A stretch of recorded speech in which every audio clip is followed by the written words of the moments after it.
This is the Criterion Creeps podcast, and tonight we're talking about Naked from 1993, directed by Mike Leigh, and we're joined by Patreon co-host Sam Loveland. How are you, Sam? I'm great. For our YouTube listeners that will only listen to this side, they'll miss out on 3 hours of chatter beforehand. All the nerds and fools who only listen to the YouTube. Turbo nerds. Yep. And they were kind of like, I want to know what these guys have to say about this here movie called Naked. Some guy, some like 40-year-old guy is gonna he's gonna get really mad at me. He's gonna comment, this is the stupidest guy of all, Don't worry, I'll protect you. I can almost guarantee that whatever I say after you guys both talked is going to garner way more hate than anything either of you guys will say. So don't worry. Absolutely. I mean, look, if someone puts a thumbs down or comments on your comment, that's all press is good press. I will say that engagement. I will say that I think that the hate seems to have cooled off. A little bit. So it's been manageable, but I say it now, but now I'm just daring them. I'm daring them out of the woodwork. Yeah. That all being said, the tagline for this film, RJ. Yeah. When unbalance leads to submission. Mysterious. Ooh. Can you explain? An unemployed Brit vents his rage on unsuspecting strangers as he embarks on a nocturnal London odyssey. Like the Odyssey, do you think, Jared? Well, yeah, actually, we'll talk about that later. Yeah. Oh, okay. Yeah, I've read Homer's The Odyssey. Yeah, I've read Homer the Simpson character. Yeah. Yeah, I've read Dune. The philosophy of the Simpsons. Yeah, no big deal. Yeah. I buy those books at Barnes and Noble. They're like the philosophy of Walking Dead. Oh. Sorry, back to the movie. What's the philosophy? Zombies are bad. This is your picture, Naked. So this is a movie that I watched a long time ago, it feels like. Probably 15 years ago. I had a friend of mine who had spent some time in England, came back loving all elements of the Anglo world. Why? I don't know. They love... So... They love the television. They like Mighty Boosh. They like Jesus, what's the name of some of these shows? Booshhead. Yeah. I can't remember. I'm trying to think of any of a TV show off the top of my head. She brought back all these DVDs, all these series. Angus Thongs and Good Snogging. Mm-hmm. Yeah, that's a classic witty British TV show. Yeah. There. Is that what you're thinking of, Jarrett? No. Oh, okay. But anyway, so they had a region-free player, and they were like, you got to watch these shows. And they kept ordering stuff from Amazon.co.uk. And you start noticing when you're watching a lot of British cinema, especially contemporary stuff, the stuff that's like well-regarded, there's sort of this vibe that we came up with. It's called Come to England, which is... I'm going to ask you about that tag. Which is the opposite of somewhere where you want to travel to. I don't know if either of you are familiar with the Tim Roth film, the War Zone. It's the only movie he ever directed. That movie really typifies this vibe of these movies where you're just like, it just seems like this is the most miserable place in the world. Why do people live there? Why do I have to watch if they're talking English, but I gotta watch it with subtitles? That kind of thing. Well, that's true. People listen to us with subtitles, right? People can't captioning your guys' thick accent, Canadian Plains accents, thick Italian accents. It's just too much. Just a little too much. Especially when you start doing the French Canadian. But that being said, so this is a movie that I'd seen some time ago, and there's a few things I remembered about it. Specifically, the character of Jerry and his chuckle, snort, laugh really embedded itself in my head when he comes out of the kitchen and just goes, "Marvelous tits." That is one of those things that stuck in my head. Basically, just like the ramshackleness of David Thewlis in the movie, who I think at the time, I don't know if I was super familiar with as an actor. He wasn't in a lot of things that I was watching at that time. I was not watching the Harry Potters. Whenever it is he shows up in those. It's just for like one of them. Okay. But yeah. He's in 3 onwards, I think. And like whenever that character dies, I don't know. Spoiler. Oh no. Just kidding. He's mainly in Prisoner of Azkaban, and then he kind of pops up later, but he's known as, Jarrett would know him as David Thewlis, the guy who's playing the villain for the evening, which happens quite a bit. Mm-hmm. He's in Wonder Woman. Jarrett. Does he throw? Yeah. Does he throw tanks around? He's also in the new Avatar. He's going to be in the new Avatar movies too. He's going to be one of the avatars. I heard. Well, that's the thing about David Thewlis is that he hasn't been like, his career is like after Naked, which was like not that long ago. He's been like mad prolific since then. Mm-hmm. Like you look at his filmography and it's like he's only been working really steady since like the early 90s. Well, but he's been he's been in so much stuff. Well, so the movie I'd seen with him beforehand really might have been like Dragonheart, and then probably a movie I saw probably so many times and didn't really clue in on who this guy was The Big Lebowski. And because he also has this laugh again, laughs. That's the way to win me over as a moviegoer. Because you barely even see him in the movie though too, because he's always like seated or like off in the distance, being very unhelpful. But yeah, I mean, I'm just looking through his filmography right now. Gangster #1, everybody remembers that, right? What about his role in James and the Giant Peach, Jarrett? He's terrific. Oh yeah, he's the worm. I have terrific. Never seen it. I know you haven't seen it. It's a Jarrett pick, and I don't talk that out very lightly. Pick. Yeah, James and the Giant Peach is a Jarrett pick, 100%. Absolutely, yeah, 100%. And if you don't like that movie, then I don't get it. I don't get you as a person. Yeah, you know what I mean? Yeah. Yes, Slam Love Machine gets it. He agrees. What is a Jarrett pick? My God, people should be worried. There's not a lot of them out there, but James and the Giant Peach, that's a Jarrett pick. No. He's in Basic Instinct 2. Hell yeah. Hell yes. He's also in that Terry Gilliam movie no one saw, The Fifth Estate. Zero Theorem? Zero Theorem, sorry. Yeah, nobody saw that one. No one saw that movie. Nope.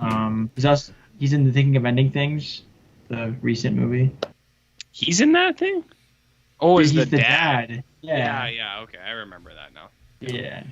I forgot, but I remember. Yeah.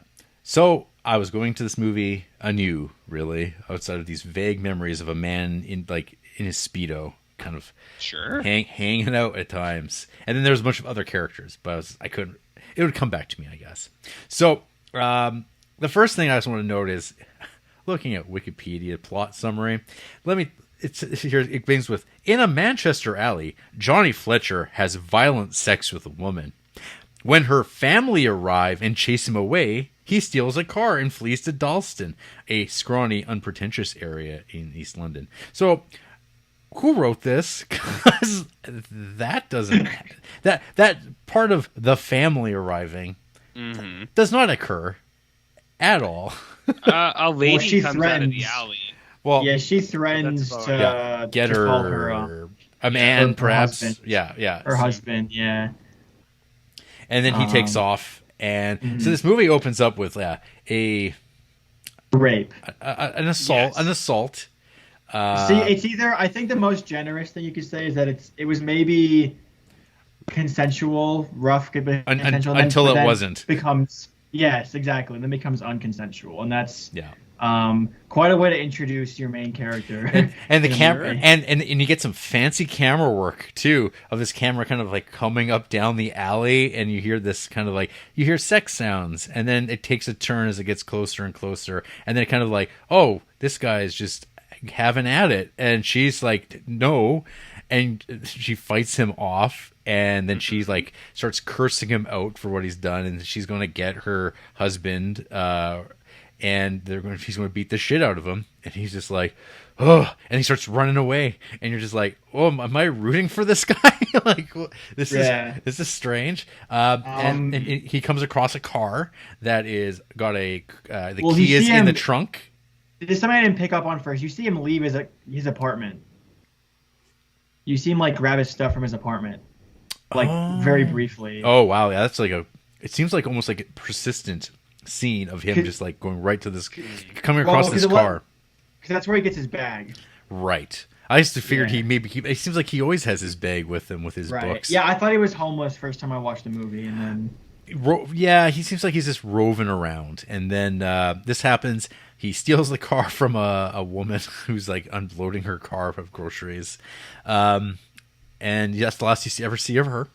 And then you have the opening credits of Locke style of a man driving down, I don't know, whatever it is, the British interstate, with the moody music that plays that kind of permeates the rest of the movie, which I would actually do think is actually a highlight of the movie, is the effectiveness of the score throughout this motion picture. So where's he going? Well, he winds up in London. He dumps the car unceremoniously. Oh, something I wanted to say real quick. Yeah. You mentioned the camera work in the opening part. This movie was shot by Dick Pope, who's great name. Who is he shot once. I think basically all of Mike Leigh's movies. And the thing is, like, Mike Leigh's kind of known for like, and I'll get into this later with like some of, when I talk about the movie more, but like his movies tend to be kind of static, the camera, nothing really fancy going on. Just kind of basically finding a decent frame, just pointing the camera and letting the actors just like go wild. But there's actually like, I think one of the many ways this movie kind of stands out in like Mike Leigh's filmography, as far as I know, is like the camera work. There actually is like some really like interesting like visual flourishes with like the camera, like that opening scene with like the handheld stuff too. It's like very, I don't know, I thought it was very effective. Yep, I do know. Do you guys remember at the Oscars 3-4 years ago when they read his name out as Dick Poop? Do you guys remember that? I don't remember that. You Google it later, okay? Right. That's just. See, I'm just trying to help you out, Sam. I know you don't want to get any heat from the internet guys here, so I'm trying to give him as much ammunition as possible. I'm assuming that was for the movie Mr. Turner. So that would be for the 2014 Academy Awards. Yeah, so more than a couple years ago, but it's right up here. It's like it was yesterday. Mm-hmm. Yeah, it was quite a thing watching that live. Dick Poop, and then everyone went. I think it was like Idris Elba or something like that too. It was pretty funny. Oh well. Anyways, you guys continue talking about the movie, and I'll continue to make brilliant observations over here. Mm-hmm. Stellar stuff. So he makes his way toward a former girlfriend named Louise's flat, and no one's home, so he's just kind of like hanging out till someone comes by, and someone does come by. One of her roommates, Sophie, who is played by Katrin Cartledge, who I learned while looking up this movie the other day, died. Back in like 2002. She was like 41. Yeah. So she was also a sort of Mike Leigh regular. She's been in several of his movies. Yeah, it seems like there was a lot of like Lars von Trier had her in Breaking the Waves. Yeah. Mm-hmm. So yeah, it seemed like that death at that time was like quite a shock to like that group of filmmakers, and they started like a foundation, I guess, and a fund or something like that for her, for like in memory of her, I guess. But so I had no idea though that she had died, because I was just like, I remember her. She's been in stuff, and I'm like, whatever happened to her? Because she'd be quite a bit older at this point, and then it's like, oh, she didn't get older. Very sad. So. What do you mean? She died. Oh, okay. Were people sad about that, or? Yeah, that's what I heard. Jared oh man, come on, RJ. Someone's gotta ask the questions. I'm just curious. What are you doing over there? I'm trying to post our Wednesday dudes thing because I forgot earlier. Ooh. So I'm gonna do that while you guys are bad look. Yeah, I forgot. I gotta do it. I gotta get it out on Wednesday. That's why no one emailed in. Sloppy shop, RJ. Okay, well, what do you guys? Should I do slice your prick off and shove it up your ass, or do you want some beans? Which one is more Wednesday? Probably dudes? beans is a little more. Slicing the dick off. That's more like a Saturday. That's a weekend vibes. Yeah, that's definitely Saturdays are for the boys type. Yeah. We'll go for the beans, okay? Yeah. Sorry, continue, Jared. Yeah, so, continue. Johnny just starts hanging out with Sandra, or sorry, Sophie. Those names I bounce between those two names pretty effortlessly. So Sophie, and they start smoking up and chatting away, and this is kind of where Sophie's her roommate, by the way. Yes, yeah. It's clear, and they live in some kind of sublet that they rent from Sandra, who's off screen for now. Right. For now. Yes. We hear about her because you start getting a breakdown of their living and their furniture, and it's like none of it's hers. And this is where we start getting introduced to the Johnny character, who's a man that doesn't talk like a normal person. He seems like a fairly well-read individual, and has no problems letting you know about it and kind of almost lording over his superior intellect and knowledge, talking about mammals and mammalians a lot, and talking about cheeky man monkeys. Loves some mammals. He does. He has his go-to. His pool of knowledge maybe has limits to it as well. But so there's some sort of sexual tension that's kind of left there, and he doesn't seem to be all that interested in that just yet. So Louise comes home and finds that her ex from Manchester has just arrived, and she's not too pleased about this. It's kind of vague what kind of transpired between these two, probably as a lot of relationships breaking apart are like, where it's kind of left uncertain, but then there's these emotional things that kind of exist between the parties, and kind of bitterness of rejection and abandonment.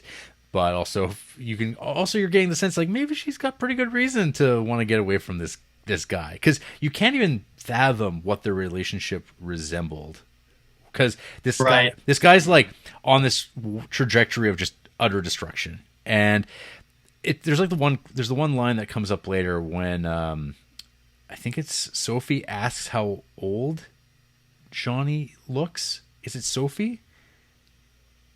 Mm-hmm. And she tells, so. Yeah, and she's like, yeah, and she's like, yeah, and she's what, 20? She's in her 20s. And then she's like, how old do you think I am? She's like 40. And he's like, oh, I'm 27. And it's like very obvious that like he's a lot younger than 40. Because with that, when you're watching this, like I watched it on the Criterion channel, you're seeing like how clear it is. David Lewis has like super like clean, clear skin, and he's just like a little like disheveled with like a bad, crappy beard kind of on his face. That's about it. But other than that, it's like, yeah, like he needs a haircut. He probably could be dressed a little bit better, but 40 would be like, man, he just looks like garbage. But he's still at the end of the day an actor, and so he is well maintained. Kind of, yeah, and like this part, the like, kind of animosity you bring up to. Sorry, I don't know if I'm allowed to like jump in here. I know usually you just. Okay. Do whatever. Okay, sorry. Do whatever you Jared's feel shaking his head. Dude, no. I'm saying, go for it. Go for it. Yeah, that's what I was saying. You're fine. Cursing under his breath. Just rip it.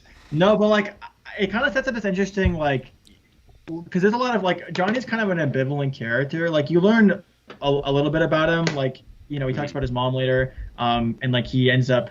That's something maybe you guys didn't know about the movie that I'll bring up later. But like kind of the way that like Sophie is like very attracted to him, whereas like someone who's just met him, he's like very charming on the surface to like Sophie, right? And to maybe several other characters we meet, but like Louise, she's obviously a lot, like you said, a bit more distant, maybe not totally cold, but just a lot more like distant, and that's like I don't know, just kind of setting up like the way this kind of sets up like Johnny, like the dynamics of Johnny as a character and kind of how other people like perceive him. I thought that like I think this opening part's like really like interesting with that, like the dynamic you mentioned, which is something that like Mike Lee, like his films seem to explore a lot. Mm-hmm. Yeah, I guess I did mention. So I haven't actually seen a lot of Mike Lee movies.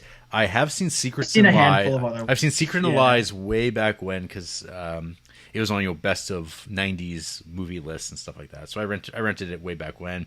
I remember being really good. It's been forever, and then I saw Naked years later. I've never seen Topsy Turvy though, and I think I own somewhere a copy of All or Nothing and Vera Drake on DVD, and I've never watched them.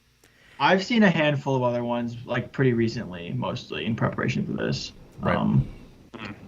Should we talk about Mike Lee now, or probably later? Yeah, we can talk about him right now. Whenever you feel like. Yeah. Okay, well, I don't know. I just wanted to like, maybe it'd be better to talk about later, just like because Mike Lee has like a very particular like process and like way that he works that's like very, I think like very notable, like and worth mentioning. Like maybe later on, but. I mean, I guess we can talk. I don't know. So you see, like, like David Thewlis, he's you can already tell at this point in the movie, he's like pretty, he's like a regular guy. Yeah, he's a pretty weird, dude. Like he's just like already has like this very like manic like energy, and the way Mike Lee kind of actually should we say this for later? I mean, if you're on the beat, just hit it. Yeah, there's no rules. Do whatever you feel like. I still want to interrupt mid like summary. I don't want to. It's all good. Do whatever it feels like. Okay, so should we talk a little bit about Mike Lee, like the context of him? Sure. Should we do that? Okay. Yeah. I mean, what do you want? What do you want, buddy? All right. Okay. It's your day, pal. So Mike Lee. So I guess he's from Manchester. He was born in kind of a sort of a posh background. His dad was like a dentist. But he grew up, Manchester, for those of you to know, it's like an industrial city, former industrial city, very working class. So he grew up around like the poor, around like working class people. And that's kind of something he's been interested in like his entire career. And in this movie as well. He started like, he got into theater, but then I guess basically my understanding is that he kind of felt that theater was too like fluffy, restrictive, and like I guess he kind of had this eureka moment. The story goes that there was a play that he was putting on that was being, or that he wrote, that like he directed, that was being put on, and like a table collapsed or something, like something went wrong, and so the actors kind of had to like improvise and like kind of figure out like where to pick up the pieces from there. That was kind of like that was like the eureka moment for him. So like the way he's like process works is that he'll do like a lot of improvisation with like, and the reason this is relevant is like become clear I think in a second. But the way he like kind of works is he does like lengthy improv sessions, right? Where like he'll get actors together and like they'll spend like months kind of preparing like these characters, their backgrounds, and then he'll just kind of put them in situations, have them like improv for like a couple of months, and then like write the script from there. And so like David Thewlis is like he's kind of obviously like the big like standout thing in this. I forget where I was going with this actually, but anyways, these like dynamics you see like, and the reason I bring up Mike Lee is like these dynamics you see within like characters. That's like a really important thing for Lee, because like this character, a lot of this like movies based around like Johnny and like his misadventures. Like there's a lot of like he's like really exploring like I said, the dynamics of like this relationship, right? So you think about his previous movies, like Meantime was like his big breakout movie. That's about this family, right? Movies like his like Secrets and Lies, which Jared has seen. Movies like Happy Go Lucky, Jack which and Jill. Later, Jack and Jill, favorite of his. Life is Sweet is a good example too. Like the way kind of but anyways, like that's this stuff is like kind of that's like the bread and butter of this movie, which is like that's why I bring up the context of Mike Lee, is just because like I think like understanding that is like a big key to understanding like why this movie is like I don't know, like the way this movie kind of ticks, if that makes sense. Sorry, that was a long tangent, but I thought it'd be worth discussing. Sorry, Jay. Relevant, man.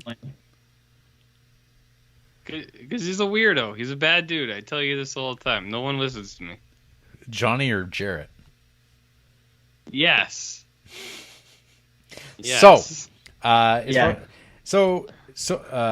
Louise wants nothing to do with Johnny, and Johnny just is like, well, fine, I'll start fucking Sophie, and he does, and you get to see more of that weird mean streak of his, where he likes to do a little bit of that choke fucking and being a brute and being very gross. RJ. Yes, gross indeed. Gross. I also don't like the language you use there. Let's dial that back a little bit, all right? Yeah, and something that should be clear too is that like the kind of the consent from like Sophie is kind of unclear in these early scenes, especially in the later scenes too. But I mean, in the early scenes it's definitely like more consensual, but like you can tell, you know, it's not necessarily something she's like was like. She ain't super into it. Yeah. No, she's not. She's just kind of there. This is where the complexities of human relations can be debated sometimes. But here you're kind of left with a icky vibe. So while this is transpiring, we're also getting flashes to a B story involving a man who goes by the name of Jerry sometimes, and also Sebastian later on. And he's getting a massage. And you get a little taste of his antics, because he likes to talk and ask questions, and he seems what kind of questions, Jarrett? Aggressive questions, sexually aggressive questions, aimed toward women that he targets, kind of demeaning them, making them question themselves. But it seems like he's a man who's read the game or some of that before the game existed. It's like kind of like these weird, maybe things that only work in movies when the movie tells you it's going to work, or maybe things that actually play out in reality, because sometimes the strange behavior can pique the interest in a person, and they're like, well, I'm never going for dinner with you, and the next time you see them, they're going for dinner, and then that doesn't work out. But then there's the waiter you have. She's very interested in what you've got going down. How interested? Well, she goes home with Jerry, so very interested. Until she's not either, because once again we have another character who is, I guess, presented more as an antagonist.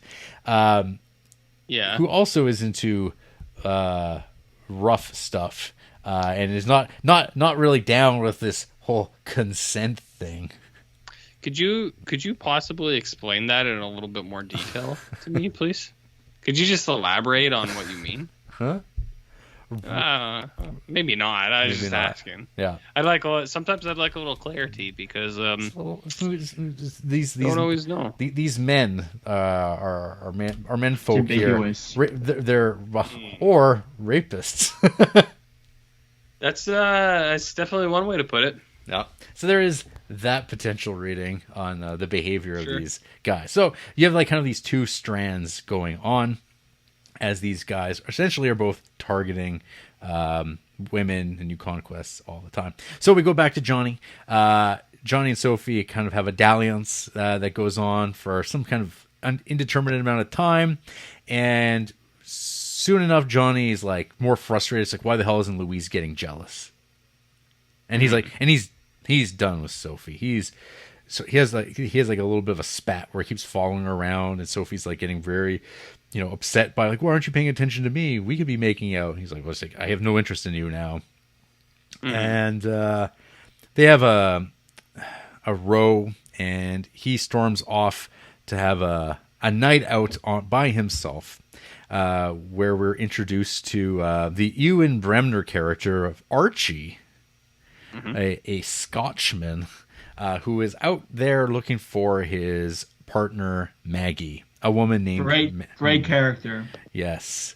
So we get more of a snapshot, I guess, of Johnny out in the world interacting with people. Who just mockingly having an interaction with this guy. A person that you would be like, if you saw this person who's telling you to get fucked and telling you to saw it off, you'd probably just like, I'm going to steer clear of this. But no. Johnny has a mission of like, forcing his will on the world, I guess, and by also badgering away at Archie and like undermining him and talking circles around him. But to what end? Hard to say. To what end, Jarrett? Well, that's what's kind of you talking about him forcing his will on the world. That's like because something that I think you start to notice, like which you mentioned like a second ago, is the Sebastian Jerry character and Johnny, is that whereas Johnny's like, he's like a poor guy, he can't really, he can like yell at people, he can be physically aggressive, he can like, beat them into submission mentally or whatever. Sebastian is actually like rich. He actually has like, he actually has like wealth and influence that he actually like is able to. He's got a haircut, and he's got the haircut. He's got the cool accent as opposed to Johnny's banshee like Mancunian accent. Is he a werewolf? Yeah. Whoa. Who's to say? Yeah, because it's in the movie, and also he's in Harry Potter as a werewolf. But anyways, do you know what his name is in Harry Potter? It's Lupin, Remus Lupin. I was looking for something else. We'll come back to that later. You guys continue. All right. Okay. But yeah, but you kind of see like the similarities between both those two characters, but like the main difference is like the actual ability of them to exert their control on the world, if that makes sense. Yeah, but it's also on the world, and they're, I don't know what your a takeaway from this movie would be in regards to like how women are treated in this world that Mike Leigh's created with these interactions, right? Because I don't think he's in my mind saying like, man, this Johnny guy's so cool.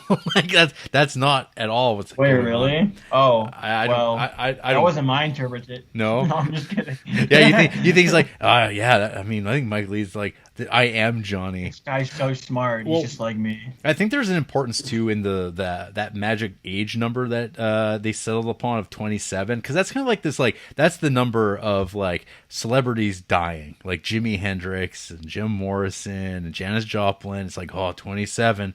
That's when they get you. I think Keith Ledger or something like that. RJ Baylog. I mean, it's coming up in 5-6 years here, so you guys have got to pray for me for sure, 100%. But this is like a tale of a man who doesn't care. I don't even know if you'd call him I don't think it's a nihilistic thing or anything like that, but clearly directionless, but also just raging out against the world. So he helps this Scotchman while just like kind of like hanging out on the streets, and then he kind of splits up / gets abandoned by the one guy, and eventually he does actually find the Maggie, which is handled in a way where it's like, I don't know, it's like, good God, who are these people? Why are they here? And he starts following her around, and you can see that he's growing infatuated with her, weirdly. And then eventually, before anything more there could materialize, the couple finds each other, and then you get to see a man just assaulting his girlfriend, kicking her in the ass over and over again until they walk out of frame, and you're just left with like, Jesus, what a nightmare world this all is. Men are horrible. Don't forget women. And women. Equality. We're all bad. We're all bad. All right, RJ. We're all bad. Yeah. Come on, man. Yeah. And then we get to the next sequence of the movie where Johnny is going to spend some time with a night watchman of this building, and you're going to get a discussion about everything or nothing with actor Peter White in a scene that was done in 26 takes, I guess, and they took this one. It is all one take two. Yeah. Mm-hmm. So they shot the silhouetted scene. Probably one of the more, again, once I was like in this movie again, I was like, oh, right, this. Because this is the scene. Yeah. And so I was like, right. Because Peter White's also done other stuff that I was like, oh, it's not just this that I've seen him make. So because he was vaguely familiar, but I think he's in Secrets and Lies as well. Yeah, he's in a couple of leads, I think.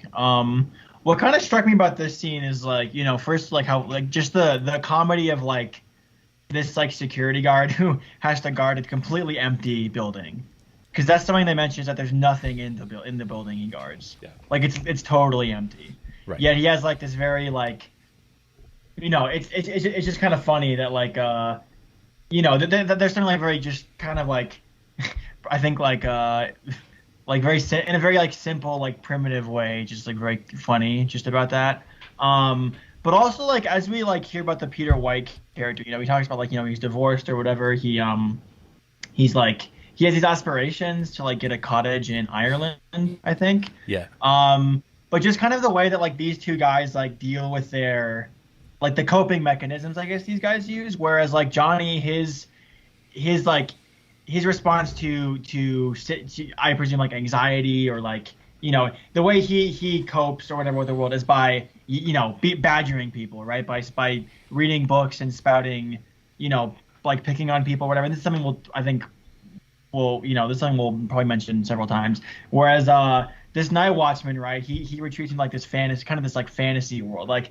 And one of the things he says in their conversation, because like I think like the reason he kind of lets him in is because he can tell Johnny's like a smart guy. I guess he wants someone like a sparring partner or whatever. Johnny's like dropping all this hot knowledge on him, and the guy's just like no, like he kind of lives in this almost like his own little world that he's made, which Johnny does too, but it manifests itself differently, I think. Yes, yeah, because the thing that keeps getting pointed out almost is like to undermine Brian, the security guard, is like how all these things that he's saying are just cliches. Whereas like the Johnny, I guess, I don't know, maybe he is just one big cliche of a character, even though he's a fairly unique character. Well, all of them are too, which I think is one of the that's like one of the, I guess, irony's not the right word, but it's like that's one of the things I guess going on in this movie too. Mm-hmm. So we get a scene where Johnny and Brian are looking out a window, looking out onto a drunk woman who just kind of teeters and totters back and forth in front of a window. It's like a body double. Yeah. Mm-hmm. And then Johnny goes like, "Oh well, we've had fun here. I'm off." And then he goes and pays her a visit, and is able to charm his way into her bedroom because apparently she wants it too. And of course, as all things of Johnny goes when it goes with women, there's a real ugliness and kind of horrifying tension that you're just like, ooh. Again, what's up with this Johnny guy? What is the end of this movie? What do you have to say about that, RJ? I'm going to reserve my comments till the end. I'm going to let you guys talk in complete and full. The J and RJ is for Johnny. Mm-hmm. The J and RJ is... Well, fun fact. In Harry Potter, David Thewlis is R.J. Lupin. Oh. Just so you guys know. That's what you were trying to get me to say. Yeah, I wanted you guys to say my name a little bit more, just because I felt left out, I was just RJ, trying to get back. RJ. Woo! Raping RJ? Excuse me. Raping Johnny? In which way did you mean that? Was it like that's something you do? Like there goes peeping Tom, PT. I see.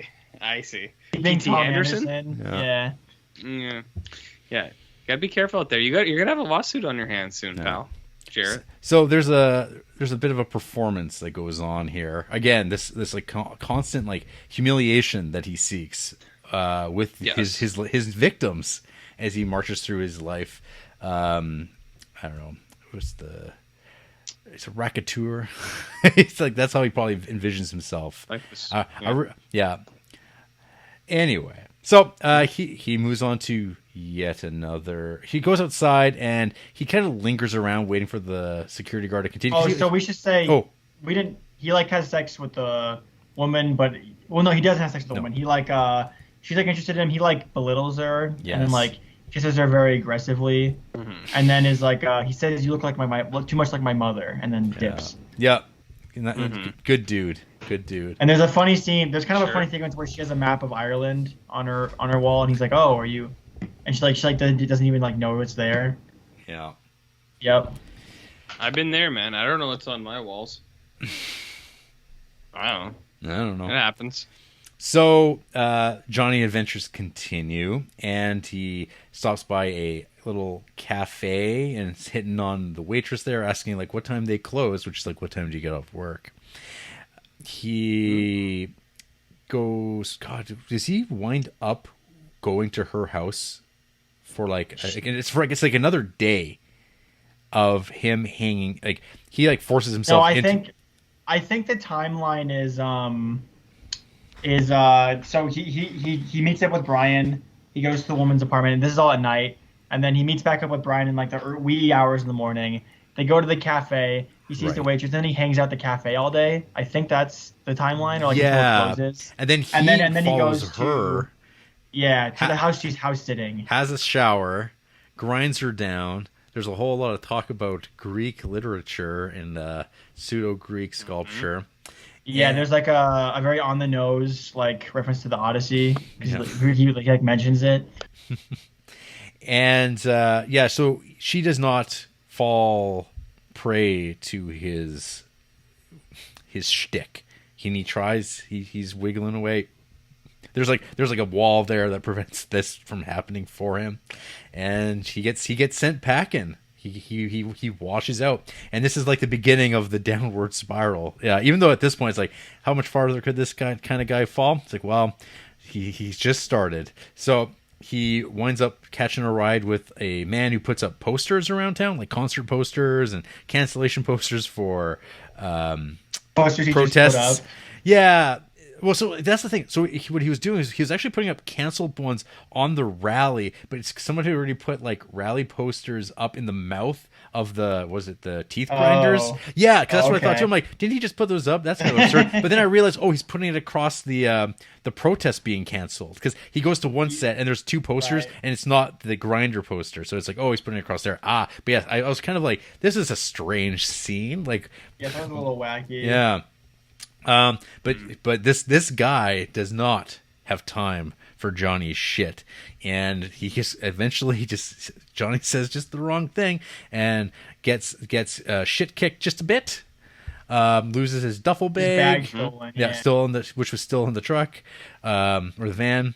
And then he just was like, okay, I'll be all sad now, and wandering around. And then he goes down an alley, and he gets jumped by some thugs who kick the crap out of him in short order. Just like random kids. Yeah, just random kids who are like, we're going to jump him. We're going to jump him. And that's what they do. While this is all, of course, happening. I should say, just quick note, really good physical acting from David Thewlis in this part. Yeah. He's like, when he's just like wiggling around after he gets beat up after he gets kicked by the painter, the sign hanger upper. Yeah. And he's like squirming around in the street. He's like writhing around. Very good stuff. Yeah, good cell job. He's very good at that. RJ? I was going to say, I think he got beat up for real for authenticity. Yeah. That's all. That's it. An improvised, that really happened. An improvised beating. He's a crazy guy. Yeah. Yeah, Thewlis didn't know, but they're like, hey, got jumped. He paid a bunch of kids. He's like, go beat that guy up. Whatever. He's going to say he's an actor. He's in a movie. Just beat him up. Run away. That's the thing, is that during the improv sessions, they don't break character until Mike Lee says so explicitly. So he probably wouldn't break character if that happened. I'm saying, man, that was real. It was real. That was a real beatdown. So this is all transpiring, and we start realizing. So we're like, what was up with that Jerry stuff earlier? Well, Jerry's closing in. He's coming in, and you find out it's like, well, he's apparently the landlord, maybe. It's allegedly. He says landlord for Sophia and Luis's flat. That's what he says, and we don't know if that's necessarily even true. It's like, it might not be. This guy just he's fast and loose with his reality as well, as long as it positions himself. And we see him the waitress at like, because he goes on a date with the masseuse way early, and then the waitress at the restaurant he like picks up and he's like, he brings her back to his apartment. And he like rapes her. Yep. Mm-hmm. Yeah, and the raping's not done yet either, because he shows up at the flat that he claims to be the landlord. He lets himself in. So Sophie has no idea who this guy is, but she's kind of like, again, she seems to be a person drawn to bad dudes, and she's kind of like, well, I could go along with this. And of course, Jeremy has these charms about him that as soon as he turns it off. He's weird though. Like, he's not like a super charming guy that's all smooth. It's not all smooth, but he's, again, interesting, I guess, enough. And I thought it was, my interpretation was that like she from the get go doesn't want to, because she's like, oh, here we go. Oh, but that's only until he starts doing like the weird, like, he starts making comments, and then she's like, "Oh fuck, this guy's a weirdo too." Because initially, I think she is attracted to like, "Oh, this guy looks like he has money, maybe." And then she seems to be also like, I don't know, I don't know if damage is the right word, but someone that's seeking like love or seeking like a relationship. Yeah, you can tell. Yeah. She has, and there's like a conversation she has with Luis later. She definitely has like some trauma. Right. She's going. Yeah. There's an ache there. She's like, well, maybe this will be the one. Maybe this is one. And this is the problem: is there's these guys, there's these dudes, these bad dudes that they can see it and they hone in on it. But so yeah, we get a probably the most like overt, like kind of horrifying rape of the whole movie, where you're just like, what the fuck? Because it's just like, it's so over the top, this like next bit, and it's like done fortunately fairly quickly, but you're just like, good god, this movie it's just for a movie that is described as a black comedy.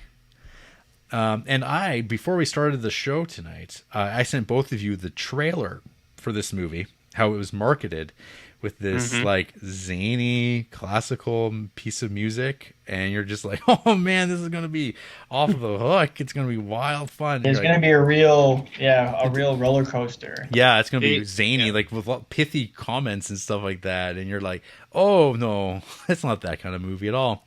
This 2 hour and 12-minute movie that's just like got loathsome human beings abounding in it. So, yeah, you get kind of like a situation where it's like, is Sophie, like, what's gone on while Louise has been at work? She comes home, and there's this man who's just, in his Speedo underpants, hanging out on a couch, and her friend is cowering and shaking, as if she's been a victim of rape, and victimized horribly, and she's just like, oh, come on, she's just been to weird kinky stuff. But then eventually Louise starts cluing in on what's going on, like, oh wait, this is fucked, and there's this guy in our house. Can we leave? Can we even call the police?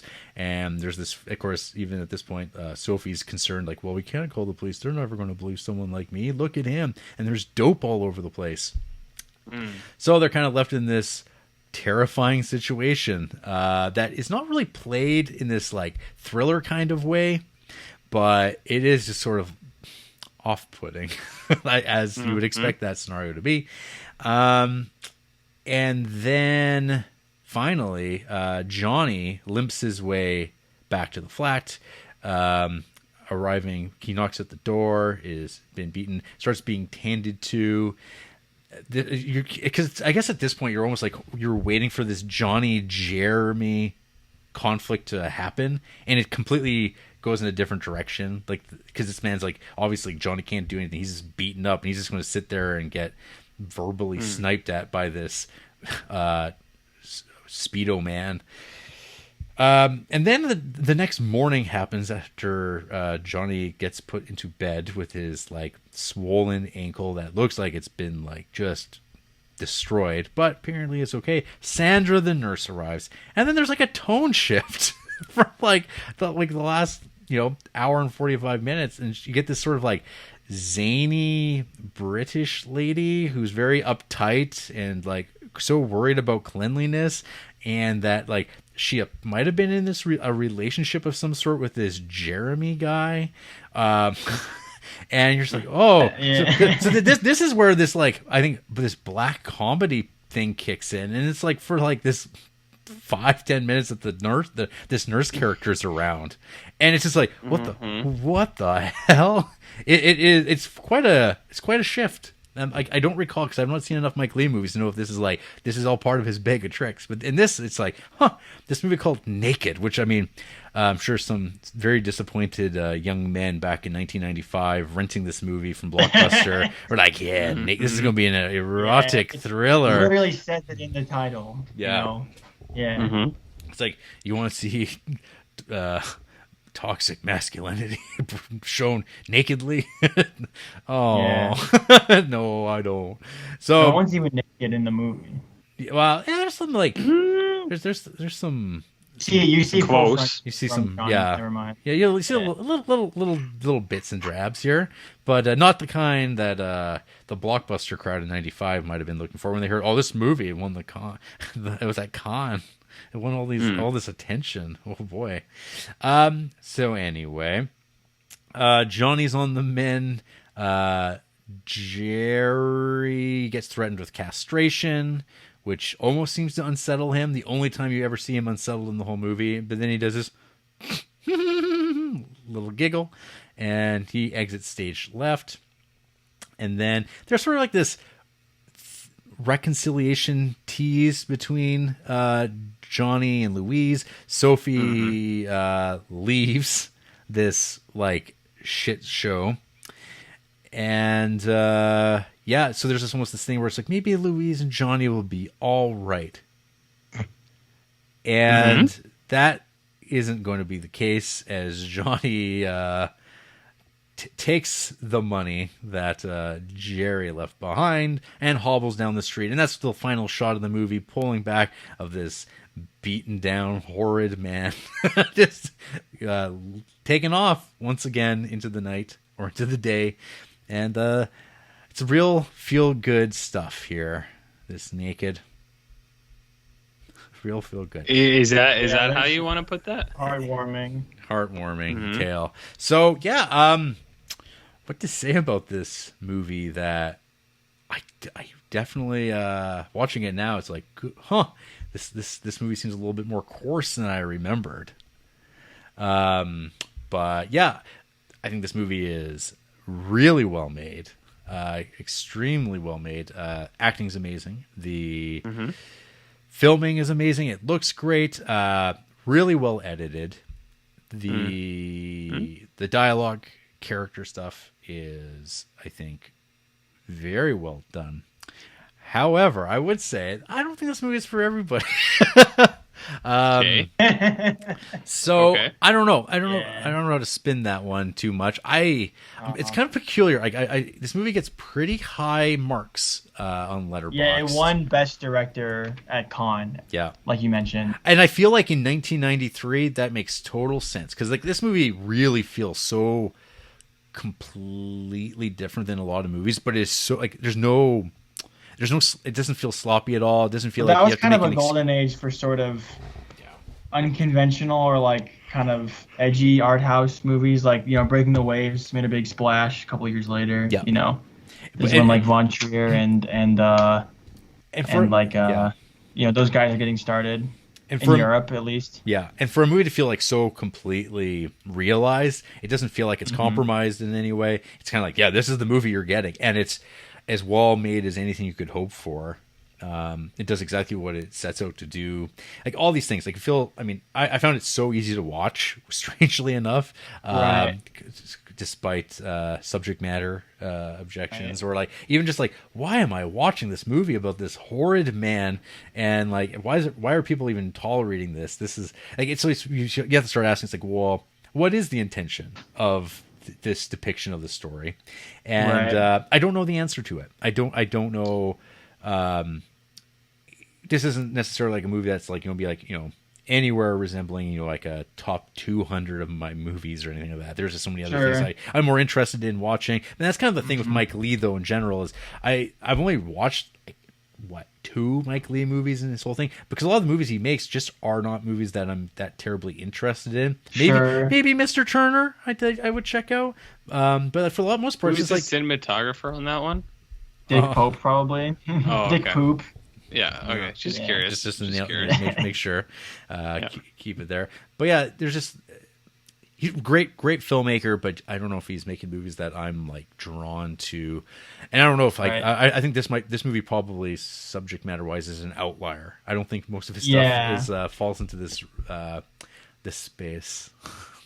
So like his other movies like there's definitely little elements, right? So Meantime, it's a movie about these like poor, like these very working class like British guys. Like it's like a family, and like they're sympathetic, but they're like kind of they're not very necessarily good people. A lot of his movies kind of have like wacky, sort of unsympathetic, but still like characters sort of unsympathetic characters. But this does definitely like up from as far as I can tell, kind of ups the ante a little bit on that. And like definitely in subject matter, as far as I know, it like does stand out like a lot. I think like you were talking about like what the movie's like saying and what it's getting at. I don't know. I do think there's a lot to like latch onto in this movie for sure. Like, a big thing to understand is that like the time this movie comes out, right? So 1993, that's kind of the years after the Thatcher era, and I won't get like super political, but that's kind of many people felt like that was a time of a lot of changes, a lot of like social alienation, I guess, where you kind of see people in this era and like in the years after kind of feeling like kind of separate from each other, right? Like people and like society becomes like super atomized, I guess, like British society does, as like more and more of the social like basis is just kind of hollowed out, I guess. And I think that's kind of what this movie, if it's not like an intentional critique, it's at least kind of exploring, right? And kind of how these kind of like especially gender dynamics kind of play out, right? So like one thing I was kind of hinting at is I think because I don't know how you guys interpreted the character of Sebastian or Jerry or whatever. Some people kind of see him as like he's supposed to be like a foil to Johnny. Like he doesn't make Johnny look less bad. And I don't really think that's true. I think what you're supposed to come away with is that Sebastian is Johnny with money.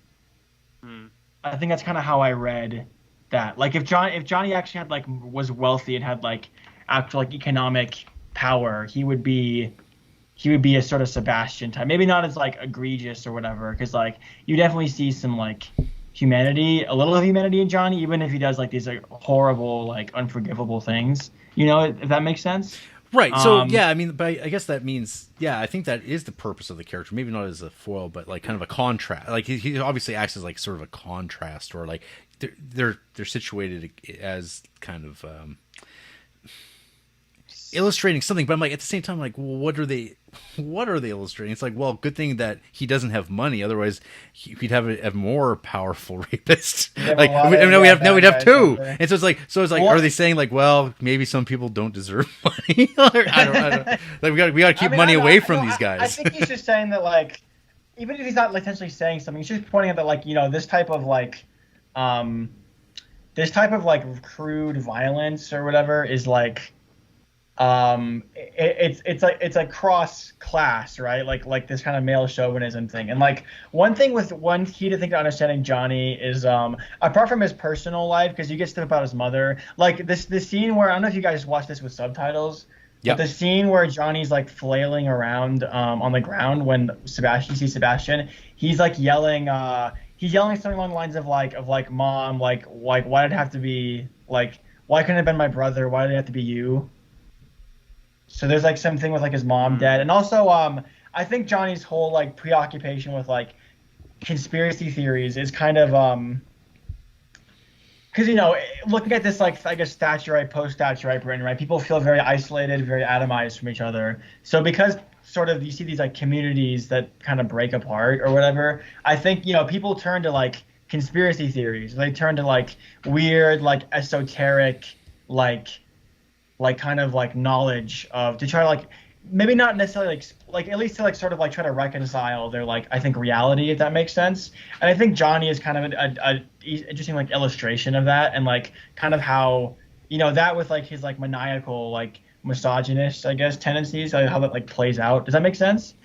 A little bit. Yeah. So one thing when I was watching this movie, because like a lot, like you read the letterbox synopsis, and people like kind of emphasize this conspiracy theory stuff, and that really only in the one scene, it's like that's a lot to hang off of that, because you're like, some of these guys, like this type of person who, like, I don't know a guy exactly like Johnny, but I've met people who are like Johnny types. There's some Johnnies hanging out over at the coffee shop, and they like to let you know, I've read Infinite Jest, and let me tell you, I think it was an inside job, and they go on. And so it's like, I think like that part of the conspiracy theory, I think it's like, I think you might be onto something in terms of like the role that those like conspiracy theories hold on to it. But I would never think of Johnny as a conspiracy theorist, which a lot of I think conspiracy theory isn't the right. I mean, I think it's part of it. I think also just the whole trying to like bully people with like knowledge. I think, generally speaking, maybe not, or trying to like at least trying to think that you have like a handle on the world better than other people do. That like you figured it out. Does that make sense? Mm-hmm. Jared, sorry, I didn't mean to interrupt you. No, it's all good. It's all good. But I definitely, you're right. Like the conspiracy theory aspect is definitely like overplayed in like people's like the discourse or whatever about this movie, so they can be said to exist. And I don't think that much. And it's like, this is one of the sad things that happens with movies. It seems like even stuff from like '93, the discourse doesn't exist. Like on so like it's or like no one talks about Naked really anymore. It's kind of like it's like a blip, and so it's so heavily weighted towards certain things. But like 90s cinema, it's kind of like all these big movies came out at one point in time, and it's like, oh yeah, it's like a novelty thing. I'm like, people remember that movie, and then the Criterion Collection, I guess, throws these things out at you. They'll throw an essay in there for you, and they'll put it out on Blu-ray. They shove these down your throats. Shove them down the throat, Jed. That son of a bitch, John Criterion. Yeah. What was he thinking? Yeah, that guy was on one when he maybe put this movie in. Maybe he's Johnny, or maybe he's Jerry. So true. What does he get out of it? That's what I want to know. One, I guess. Sorry, we've been talking for a long time, but one more thing to like kind of examine this in the context of is a movie you watched recently, Beau Dussaid from Drowning. That's one of Mike Leigh's favorite movies and was a direct influence on this one. Mm-hmm. I mean, this one is more explicit in the sexual assault than old Beau Dussaid from Drowning. But it's like an interesting aspect is like in Beau Dussaid from Drowning, there's like the kind of like satire of like we call like the aristocracy, as well as like segments of like I guess what you call like the bourgeoisie. Mm-hmm. Not to use like politically charged words, but that's just like it's a descriptor. That's the best word. Yeah, sure. And you see Beau, obviously he's like very flawed. He's like a psychopath, but he's like railing against this like aristocracy or whatever. But like Johnny, he's become so like he thinks he's like railing against the world or whatever when he's like yelling at people, when he's being like a misogynist, when he's like raping women. But like he's really like, I don't know, he's more of like if anything, he's more of like a so this is kind of an abstract thought, but like he seems to think he has this idea of, maybe not subconsciously, but like he's some kind of like he's like telling it like it is really, but like really he's like not. Like he's just like another like weird misogynist, Interesting.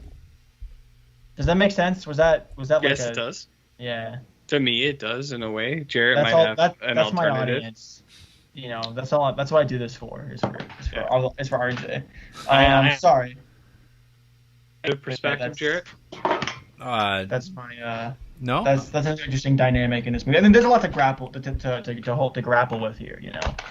A lot of angles to analyze this movie. If one chose, yes. If it was in, if one would choose to do such a thing, yeah. Yes. Mm-hmm. Interesting. So, did you like this movie, Sam? Yeah. Okay. Yeah. Sorry. So, actually, this is my second time seeing this movie. The first time I saw it was like a year ago. The first time I watched it, I liked it quite a lot. I was pretty blown away by it. Just how over the top and just dynamic the performances are. How just, I don't know, it was just immaculately constructed, I thought. The second time around, I still like it quite a lot. I definitely like it a little bit less, I think, which may have just been my state of mind. Like I watched it when I was a little tired, that never helps.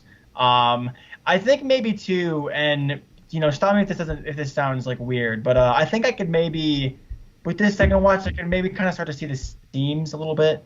Because I think a problem some people have with this movie that like I've like looked into is that like people think this movie just seems really like writers workshop-y, if that makes sense. Like it's just like you're watching these like actors just do crazy stuff. There's not much like if film was like a supposedly visual medium or whatever, it doesn't seem like, which is kind of like okay, like whatever. That's a cop out, I think. But yeah, this is a pretty attractive movie.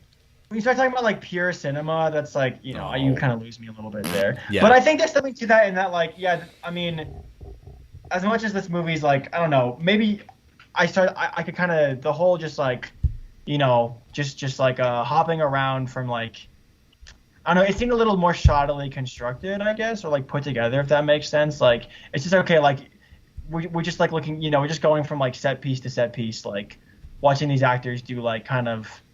I mean, it's good acting, but I don't know, maybe a little like, it's a good way to phrase it, like, kind of like actors workshopping, maybe if that makes sense. I think maybe that's part of why I liked it a little less. Maybe just the original like shock and awe kind of worn off too. I still like this movie quite a bit. I think this movie's pretty good. Definitely my favorite Mike Leigh movie. Definitely, an all-time banger, no matter any way you cut it, and no matter which way you slice it. Unless RJ slices it. I'm ready for the RJ slicing. The grand finale of this great episode. Yeah. Mm-hmm. So that's probably. I think it's good. I think it's pretty. I think it's a little. I don't know. I guess it's something we haven't really touched on, like the question of like if this movie is like misogynist or not. I don't know. Maybe it is. Probably is a little bit. That's hard to. It depicts it for sure, but it depicts misogyny, and that's the whole like depiction versus endorsement question, which people like argue about forever and ever. Which I'm not really sure where I totally stand on, to be honest. If we're supposed to like movies that like pretend it doesn't exist, but in fact practice it in their own way, and like without even thinking about it, pretending it doesn't exist. But anyways, I think this movie's good. There's a lot to latch on to. David Thewlis is great. All the actors are great. RJ or whoever, I guess Jared, turning it over to you. Yeah. You're the captain here. You're the skip. RJ. He's the captain. RJ at 12:10 p.m. on Sunday afternoon, you messaged me a message. English people are disgusting. I stand by it, and I will elaborate if I have to. I'm assuming that it had something to do with your viewing of this film. He's not wrong. It was when I was watching this film. Yep. Yeah, it was when I was watching this film. And I also noticed it seemed to take you days to log it.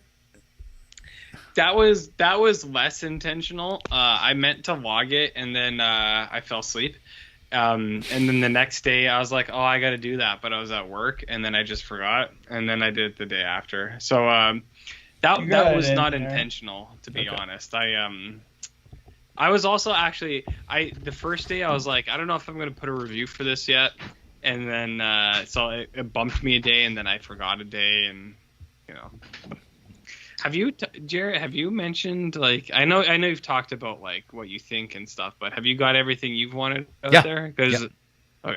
You too, okay, one thing that lines up with what you said is a very funny review. It was from the same guy who did the review of Betty Blue that RJ read aloud.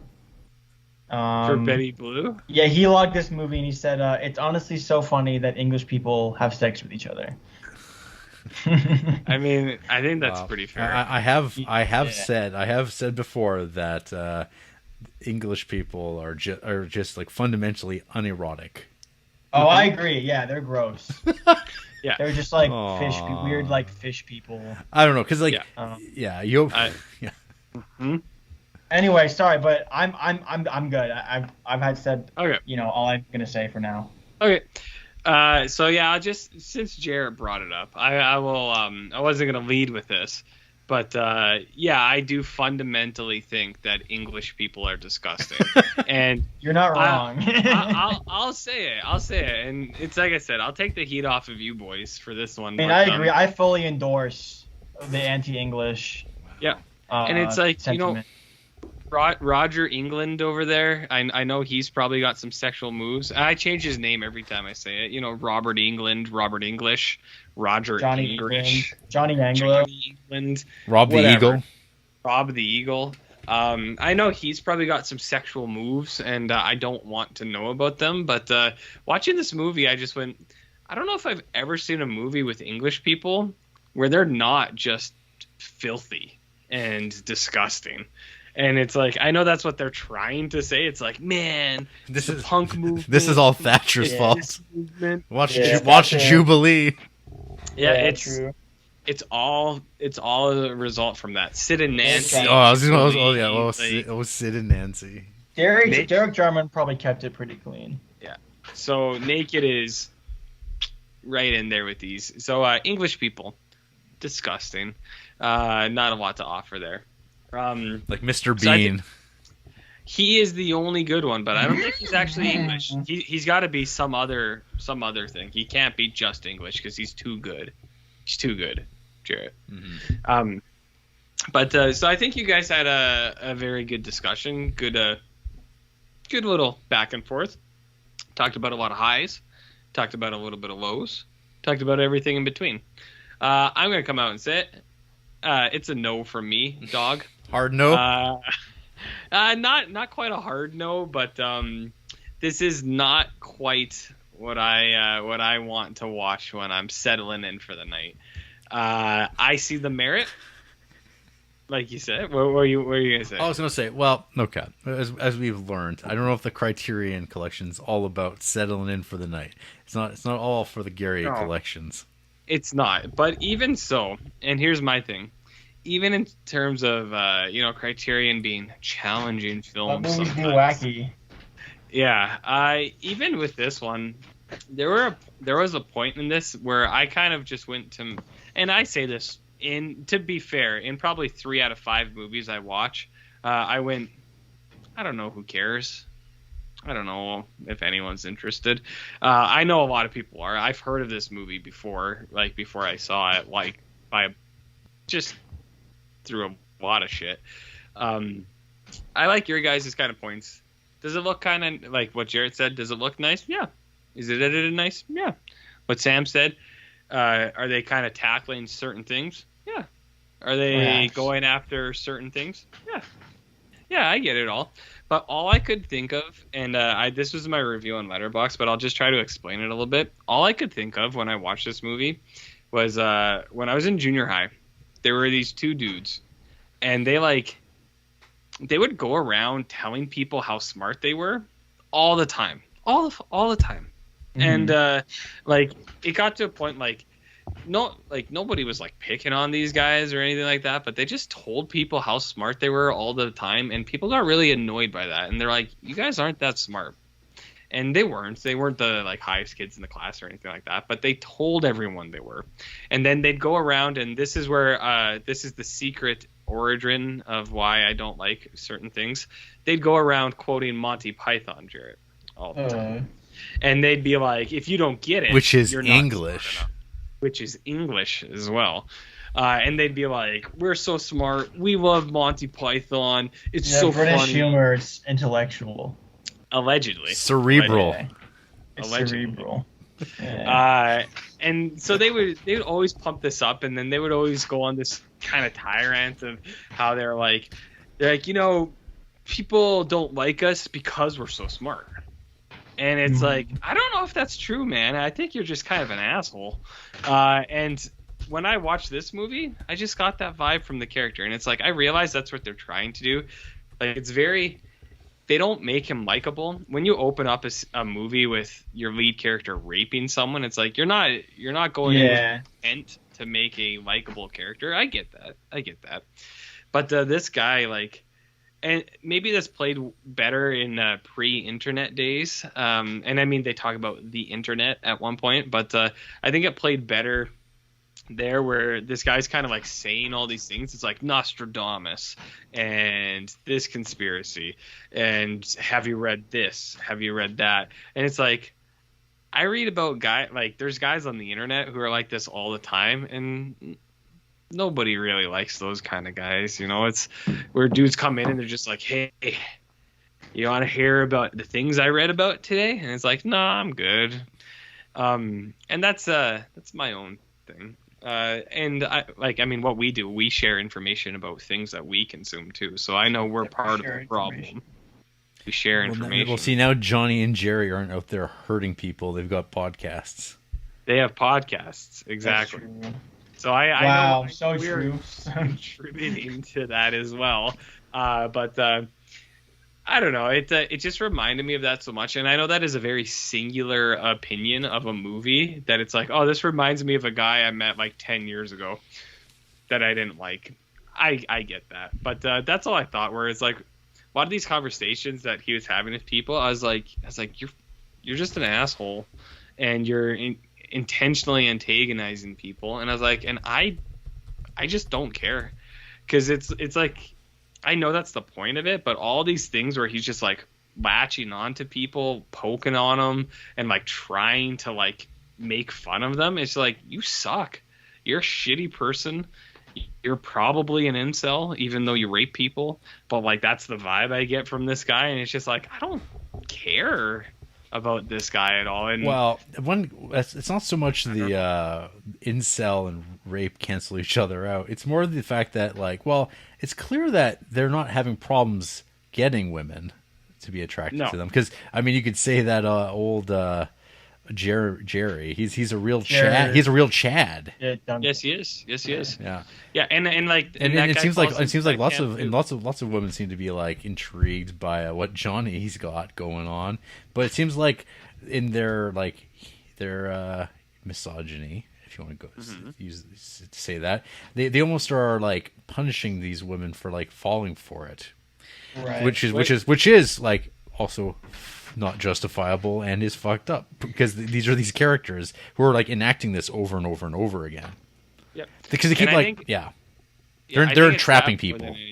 Yeah, and it's like, I see the entrapment of that too, but like, I also think this kind of falls on Mike Lee a little bit, because it's like some of the female characters he writes, they are easily persuaded by it too, and which is like, yeah, I know a lot of people mix mash and they're in relationships they shouldn't be in, but it's like, I mean, does he write female characters well? There's the one character who stands up in the end, and it's like, is that justify the 2 hours of women being terrorized, fucked around the whole time? I don't know. Yeah, that's I don't have any hard answers. That's like I mean, I would say like the whole like he's annoying part, like, yeah, that's like, the point. I mean, whether you find that entertaining to watch, whether you find it entertaining to watch, that's like on you. It's like, if you didn't find it entertaining to watch that, yeah, that's fine. I will say, yeah, like the whole like everyone being in love with Johnny is like kind of sus. It's a little like, I think it's definitely like, that's like one of the more like I think the more like accusations of misogyny with this movie that like I agree with, actually. I mean, I'm sure there's like a decent explanation for that you could like come up with. It's like, oh yeah, these women are like, they're like trapped or whatever. They like have to, they're like forced to be with these like ugly, terrible men by society. But yeah, definitely like yes. definitely like that is shots like, fired. The fact that like Luis is like becomes infatuated with Johnny again, a little weird. Mm-hmm. I agree. A little not the best. Yeah. It's almost Stockholm syndrome at that point, where it's like. And I would say Mike Lee doesn't like really write. That's like that. A lot of that. This is on the actors, because they write a lot of the dialogue in the movie. But yeah. Yeah. And so that's the thing. It's like, I realize he's annoying, but it's kind of like, imagine someone just putting like a finger by your face and being like, "I'm annoying you. I'm annoying you." That'd be cool. Are you annoyed yet? I'm annoying you. And I'd be like, get the fuck away from me. Go away. I know you're annoying on purpose, but But if you saw someone doing that to someone else, though, you might be entertained by it. You might be entertained, but just think of the children, is what I always say. Think of the children. So anyways, I see your guys' points. They're valid. This movie does, like Jarrett said, it plays pretty smooth. It's a fucking over 2 hours long, but I did watch it in 2 sittings, but it did kind of go by smooth enough. Yeah. 2 sittings. Ooh. Yeah, man, I'm old and I gotta go to bed sometimes. So I just couldn't do it because I wasn't that into it. So I capped halfway through and was like, I'll finish it tomorrow. But anyways, I see your guys' merit. I don't hate this movie. It's just I'm not particularly interested in it, and that's just my bag, baby. Yeah, just my bag. While you were talking, RJ, I was able to remind myself of the shows I was trying to remember from the right off the top about British comedy. That was but absolutely fabulous. Which ran from 92 to 2012 apparently, on and off, which is madness. And then another show called Little Britain. Oh yeah, the show was on Netflix. Yeah. It was on CTV a lot too. Mm-hmm. Jared knows CTV. I know CTV. Like Canadian thing. Canadian television, baby. Yeah, I don't know. Sam, have you ever watched any Matthew Holness films or shows like Gareth Marenghi, Dark Place, or his film Possum? The short film. Oh no, you guys were talking about Possum a while ago. A while back, yeah. I think Jared was, yeah. Yeah, that is some Come to England action. It's not very good, and if it's got like Paddy Considine in it. Paddy Considine, yes, he's that's some Come to England. He made a movie actually called Tyrannosaur that. That's Come to England. I think I started that movie, and the first scene, the guy kicks a dog to death, and I went, "No, thank you, RJ." That's why they're like, "Come on, come visit, come see the sights." Come to England. Come to England. Mm-hmm. The movie Eden Lake. That movie's good. It is a good movie, but it is a movie about. But it's also come to England, come visit our youths and their parents. Come hang out with Roger English. You're gonna get a great time. And you're gonna get kicked. You'll get kicked a little bit. Some other stuff might happen too. All right. So let's wrap this pony up here. Sure, man. Who hates Naked? RJ Baylog. Well, I hate's a strong word. But, so this individual going by Q. Like from the Continuum? Or other Qs. Maybe they're a non. Maybe they're a non. This is all caps and half a star. Nah, cause what the fuck is this shit? How can anyone actually enjoy watching this piece of crap shit? Nothing good about it's fucking boring. How somebody tell me how you enjoy this? It's literally nothing for 2 hours. What the fuck? Ick, so angry. I literally have the DVD and I removed it from my shelf because it's so ducking trash. Oh my fucking god. I hate this. What? Bruh, that's basically RJ's review. Also, description of this movie seems so good, but it's literally not when film. What the fuck? What's this is the worst fucking film I've seen. Fuck me. All right, so Q. A little bit of context, Mr. Sorry. Oh, they have he him. Okay, so Mr. Q is 14 years old. Okay. And his four favorite movies are The Shawshank Redemption, Dead Poets Society, Godfather Part 1, and Casino. Mm-hmm. His profile picture is him holding 2 copies of The Shawshank Redemption. I see that. Ooh. Yeah, the coolest movie of all time. 5 stars to Call Me By Your Name, 1 star to Funny Games, 1 star to Midsommar. I mean, 5 stars to Call Me By Your Name, really? Yeah. Perfect. Every time. In their bio, they say Al Pacino stan. So what? It's all come full circle. And their TikTok is QMovie7. So if any you guys are on TikTok, I know Sam is. Sam's talking. I'm not on TikTok. I am not on TikTok. Yeah, he's called Slam Love Machine, the one and only, the Alpha Sam. I'm not on TikTok. Playing with poo money. What? Playing with that's a poop dollar. Poo money. Dollar poop. Have you heard that song "Blue Money" by World Domination Enterprises? It's pretty good. It's a good song. I have not, but it sounds cool. Splat Kirby, half a star. Wanted boobies, frowny face. His favorite movies are WALL-E, Shrek 2, and Phineas and Ferb, the movie. Sounds like good picks to me. So yeah, I mean, seems like a guy who'd like, yeah. No problem there. No problem there. And finally, Jacob Niff, half a star. Other than the music and me getting a chuckle out of David Thewlis' character saying he used to be a werewolf, having to spend 2+ hours with these people was pure torture. Nice. So this guy, he's a patron. So you can just, that's a sicko. Oh, yeah. He's a sicko, so don't. He likes Lord of the Rings, The Princess Bride, War and Peace, and 12 Angry Men. I don't know. I'm not as hot on those Lord of the Rings movies as maybe you guys are, but yeah, those are all decent movies. Those are all solid movies. 5-starred, and this one might interest you guys. He 5-starred Baby Driver. Oh, man. Oh, gosh. Last Night at Soho coming to a theater near you. Yeah. We're going to talk about people intellectually bullying each other. Yeah, the director of Baby Driver is going to come into that conversation. And English. Edgar Wright is English. Joker 5 stars. This guy also. Yeah, Joker 5 stars. Society. Wow. Yeah, 100% Society. Mm-hmm. Bad news. Mm-hmm. You gentlemen have any final words on Naked? Misogyny is bad. It's a bold statement, but I'm glad you said it. Yeah, making that stance. Yeah. Put that on the poster. Yeah, put that on a shirt, huh? Yeah. Hmm? Bold. Yeah, you talking about making Criterion creep shirts? Why not make a misogyny's bad shirt, Yeah. Why not, with RJ's face on it. It's only like, but you just have the text on it. But you'll be like, people will be like, oh, he's a misogynist? Go, no, he's saying that.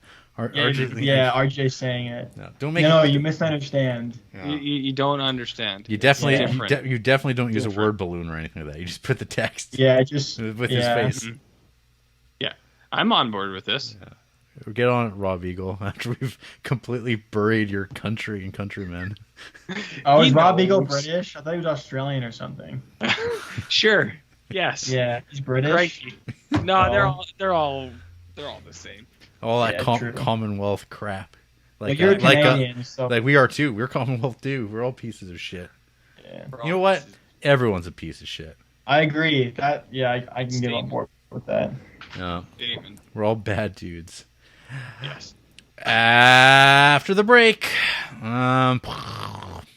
we take Sam's money, go to the bank with 11, it. Yeah. Oh, sorry. It's late. We don't talk about time and how tired we are. I have to edit now. And I have homework to do after this. we ruined maybe you'll fail and we'll ruin your life, and then you'll be a Johnny. That's okay. Hopefully. This podcast is the worst thing that ever happened to you.